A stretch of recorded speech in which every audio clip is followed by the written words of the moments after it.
Hello, this is Mama Jess. Today I'm going to put elastic in these pajama bottoms. There is elastic already, but it is way too loose, and I know a lot of you know that eventually your pants start falling down, and that's not good. So I'm just going to open this with my seam ripper, and I'm going to be fishing in new elastic. This goes super easy. It's no big deal. Okay, I'm going to come on the inside here, and I'm going to pick out the seam.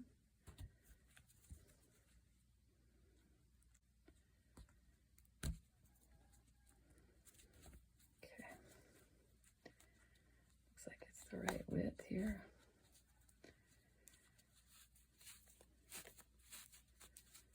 And there's a couple things I could do right here. It feels like there's still elasticity in this. So I think I'm just gonna pull it snug and sew it off right here. That might be all I need to do today. But I can show you how I would have done it otherwise. And the elastic is twisted, so we'll try to get that straightened out.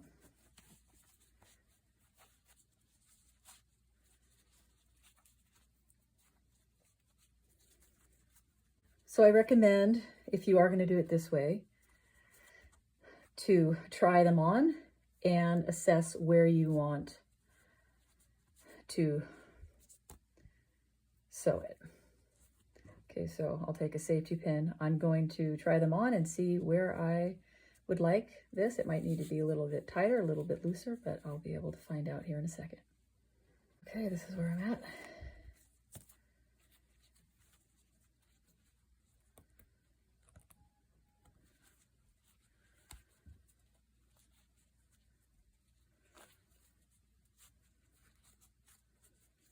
And make sure it's laying properly, that it's not twisted anywhere. So I had an idea to run elastic in, but I decided to do it this way. If you absolutely needed to put new elastic in, you would take a safety pin, a large safety pin, catch it here, and then you would fish it in on one side, and you just go like this. Okay. Fish, fish, fish, hold the safety pin and pull the material around it. Okay, you can see how I do that. Okay, you see, and so you'd walk that all the way around until you get to the other side, okay? But any chance to save on resources, I don't want to use extra elastic. I found a solution right here. Okay, so let's go sew this off and be done with it. All right, I'm not going to change the thread because this will be hidden. Plus this is a dingy gray color anyway, and that's the color that's on. So it doesn't matter. But you can run a straight stitch or you can run a zigzag stitch. I'm gonna run a zigzag. You always wanna grab the thread in the back to make sure it doesn't pull up and kind of gum up underneath. And I'm not gonna turn it, I'm just gonna back.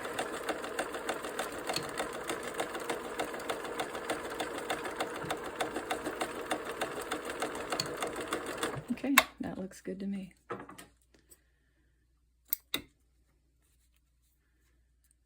So I'm going to cut it down to probably here. Then I'm going to open it.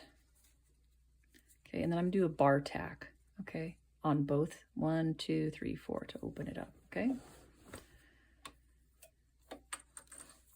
So a bar tack is a zigzag, but you drop the stitch length down to 0, and it's just going to tack back and forth like this. Okay, it's called a bar tack.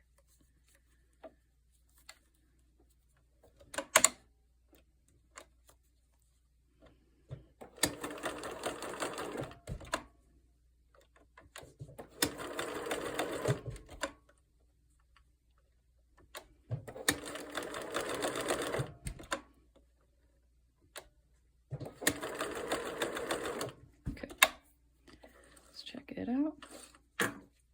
Okay, looks good. It'll lay flat. You won't feel it because it'll be underneath the material. I don't need to trim it. It doesn't matter. Just pull it back in. Make sure it's straight.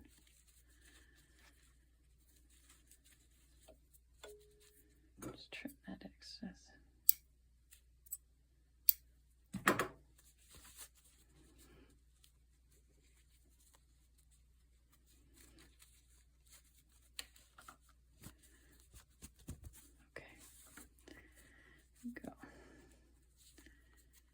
Now I'm going to hand stitch this last little bit to close it up.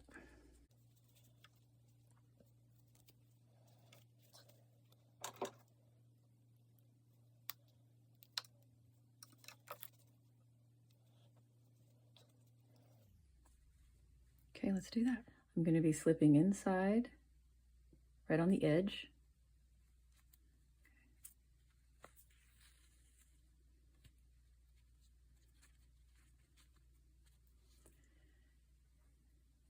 And then directly across on the other side.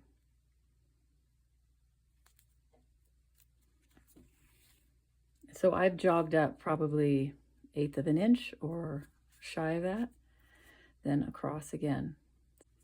So this is a better choice than a whip stitch, which would be very obvious.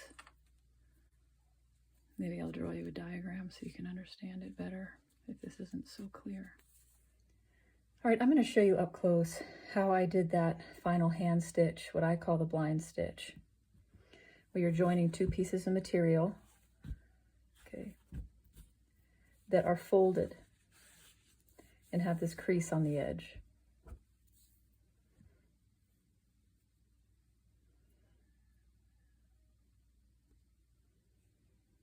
So I knot the end.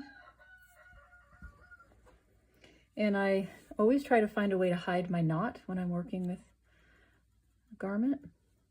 So I'm going to tuck it under here. Okay. Now I'm going to be entering my needle right across from this stitch in between the 2 pieces of fabric. Okay. And then I come directly across again, my needle in between the 2 pieces of fabric. If I was doing this on the pajamas, I would do roughly about 1/8 of an inch or a little bit shy of that as far as this span between where I had my last stitch enter and then the next one exit. And I'm going to go across again. But here I'm exaggerating everything so you can see it. Okay, so I'll probably try to do more like 1/4 inch.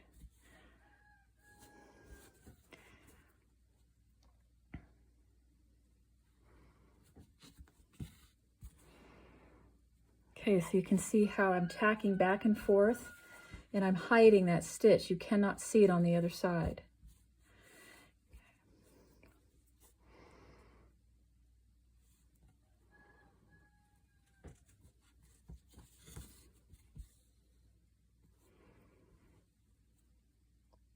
It's really ideal to go directly on the edge so you cannot see thread on the top. Okay, then from here you can pull that tight.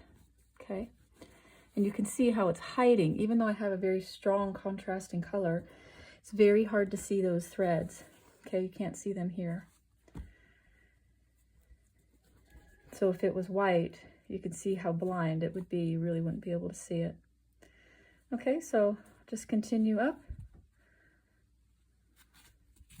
Do a couple more and then I'll tie it off.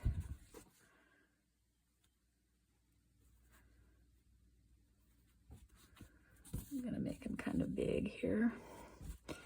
Big distance between.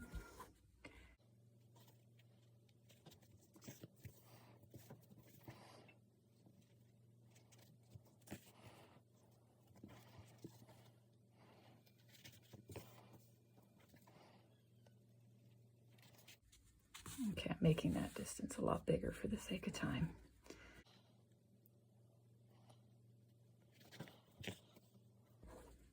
Okay, so I'm coming now to the end where I'm going to knot this off. Preferably, like let's say this was the inside of the garment where that tag was on the pajamas, you would do all the knotting on this side. You don't want to have anything showing on the side of the garment where people are going to see it. Okay. So what I'm going to do here, I'm going to catch a little bit of the thread, excuse me, the fabric. Okay, I'm still going in between the material there. And now I'm going to do a knot. I'm going to go in once through the hole and twice. I always do twice. That's considered a surgeon's knot. I like how it holds. Okay. Then here, there's still a knot here, and I would prefer to hide that a little bit. So what I'm going to do, I'm going to drive my needle inside, very close to this knot, almost like on top of it, very, very close where you're touching it. And I'm going to push my needle in between the two pieces of fabric. And then I'm going to rock that needle up and pull very tight. And my goal is to pull that knot through the fabric and hide it on the inside. Okay. Then as I'm pulling the thread, watch how the fabric kind of binds up, wrinkles up. Then I can trim it and pull that material out, and then I have hidden that thread on the inside. Now remember, this wouldn't be open, right? This is just for illustration, but you can see how I was able to manipulate that thread and get it inside and hide it, and hide that knot as well. So you can have a nice seam with no, well, that don't look very good right there, does it? Oh, that was the end of it. Okay. Okay, that's what I got. So those are little tricks that I have learned from professional seamstresses. But that was easier than I thought. So it's nice when you discover another way to do something as you're in process. So I hope you can see how I work through things when I make mistakes or if I find another way to do something. Okay, there you go. I'll talk with you soon. Bye-bye.